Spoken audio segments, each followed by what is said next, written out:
Hello everyone, welcome to another video of Ashraj academy. I am Vaibhav Singhania और आज हम लोग ऑप्टिक्स का ही एक बहुत बढ़िया एक्सपेरिमेंट लेकर आए हैं। बहुत मज़ा आएगा आपको, पूरा वीडियो जो है वो आप एंड तक देखिएगा। तो देखिए, एक्सपेरिमेंट में मैंने क्या लिया है, एक पेपर लिया है जिसमें हमारे यूट्यूब चैनल का नाम है, आप देख सकते हैं। ठीक है, एक खाली बॉटल ली है ऑयल की और वही सेम बॉटल मैंने कोकोनट ऑयल भरा हुआ है। राइट, तो ये हमारी ऑयल की बॉटल हो गई, ये हमारी खाली बॉटल हो गई। राइट, अब हम लोग क्या करेंगे, देखिए ये जो नाम आप देख सकते हैं यहाँ पे, ठीक है, इस पे हम लोग खाली बोतल पलट देंगे। तो खाली बोतल मैंने पलट दी। आप देखिए कि ऊपर से हमारे को यशराज लिखा हुआ दिख रहा है और साइड से, साइड वाले फेस से भी आप देखेंगे कि यशराज लिखा हुआ आपको दिख रहा होगा। राइट, साइड फेस में लेगा। अब इसी जगह पे मैं यहाँ पे ऑयल की बोतल पलट देता हूँ। ये देखिए, ऑयल से भरी हुई बोतल पलट दी। तो ऊपर से तो आप लोग देख रहे हैं, राइट, कुछ कुछ लिखा हुआ आपको दिखाई दे रहा है, बट साइड फेस से जाइए आप। साइड फेस से आप देख सकते हैं यहाँ पे ये कंप्लीटली इनविजिबल हो चुका है, कुछ नहीं दिख रहा है आपको। अब वहीं पे कैमरा रखिए और मैं इसी पोज में आपको खाली बोतल यहाँ पे पलट देता हूँ। तो आप देखेंगे जब मैंने खाली बोतल पलटी तो साइड फेस से भी आपको अशराज लिखा हुआ दिख रहा है, बट मैं यहाँ पे इसी खाली बोतल को हटा के इसको पलट देता हूँ तो आप देखेंगे साइड फेस से आपको अशराज लिखा हुआ नहीं दिख रहा है। तो यही मैजिक था, इसको हम लोग थियोरेटिकली। तो आप लोगों ने देखा कि हम लोगों ने जो एक्सपेरिमेंट किया था उसमें एक केस में, राइट, हमें नीचे लिखा हुआ अशराज नहीं दिख रहा था, जो ऑयल वाला केस था, और एक केस में जब बॉटल के अंदर एयर थी तो हमें नीचे लिखा हुआ जो अशराज है वो दिख रहा था, जो एडजेसेंट वॉल है उससे। तो ऐसा हो क्यों रहा था, आइए उस चीज को समझते हैं।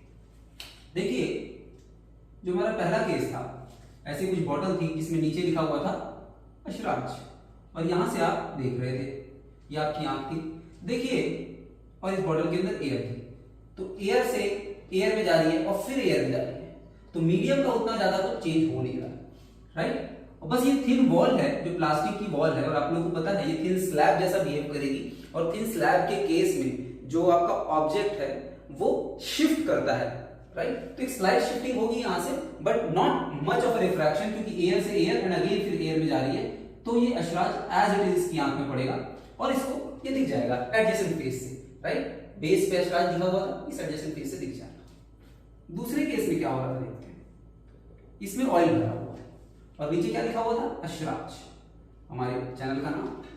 और अगेन इस केस में भी आप यहां से इसको देख रहे थे, बट जब इस केस में आप लोग इसको यहां से देख रहे थे तो आप देख रहे थे यहाँ पे अलग अलग जगह पे आप अपनी, राइट, ऑब्जर्व कर रहे थे, अपनी आंख रख रहे थे, तो आपको ये अशराज दिख नहीं रहा था। देखिए वो क्या रहा होगा, एयर से ऑयल में जा रहा होगा, और आप लोग पता है जब डेंसर रेयर मीडियम से डेंसर मीडियम में जाता है, एयर से ऑयल में, रेयर से डेंसर मीडियम में जाता है, तो टुवर्ड्स नॉर्मल लाइट रे बैंड में जाएगी, फिर डेंसर से रेयर मीडियम में जाएगी, ऑयल से एयर में जाएगी, तो light away from the normal band में जाएगी और इसे दिखनी चाहिए थी, राइट, बट नहीं दिख रही है।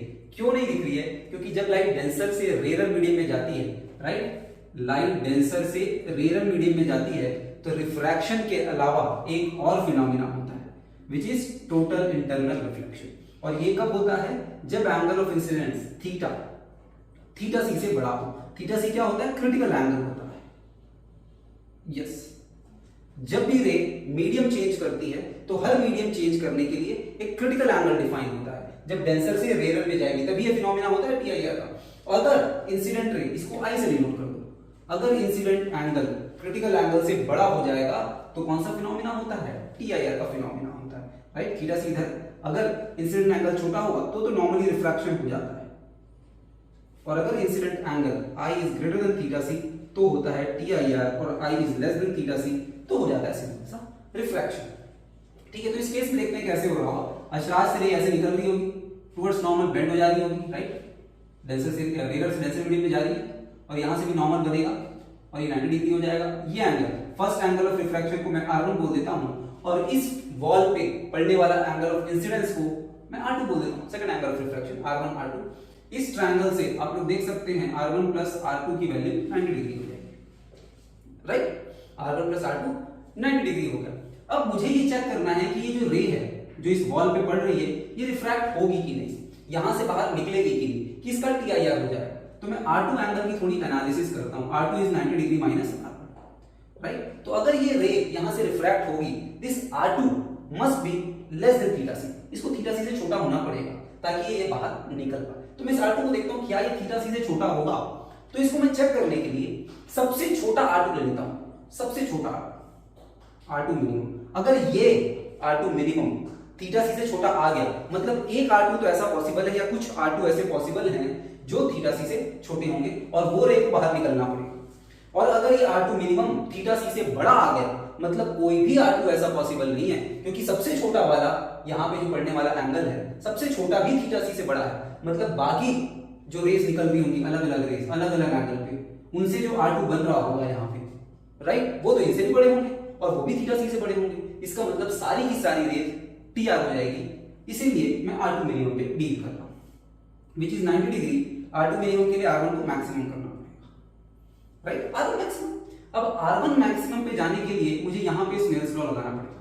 ये initial angle of incidence I हो गया, एंगल ऑफ रिफ्रैक्शन R हो गया, तो 1 into sin एयर के लिए mu of oil into sin R।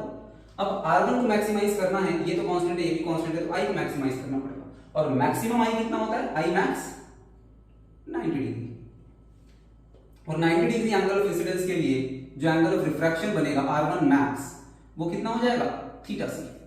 कितना हो जाएगा, थीटा सी, राइट। सिंपल ऑप्टिक्स है, ज्योमेट्रिकल ऑप्टिक्स में हम लोग पढ़ते हैं कि जो मैक्सिमम एंगल ऑफ इंसिडेंस है, ग्रेजिंग एंगल ऑफ इंसिडेंस बोलते हैं, वो ग्रेजिंग एंगल ऑफ इंसिडेंस कैसा होगा, अगर अशराज से निकलने वाली रे ऐसे कुछ जा रही होगी तो थीटा सी पे आपका रिफ्रैक्टिंग एंगल बनेगा, तो ये R1 मैक्स हो जाएगा थीटा सी। तो R2 मिन की जो वैल्यू है 90 डिग्री माइनस थीटा सी। ऑयल के केस में ये थीटा सी लगभग 43 डिग्री 42 डिग्री 44 डिग्री ऐसा होता है, मैं 43 डिग्री मान के चलता हूं, तो R2 मिनिमम जो हो जाएगा वो 47 डिग्री हो जाएगा।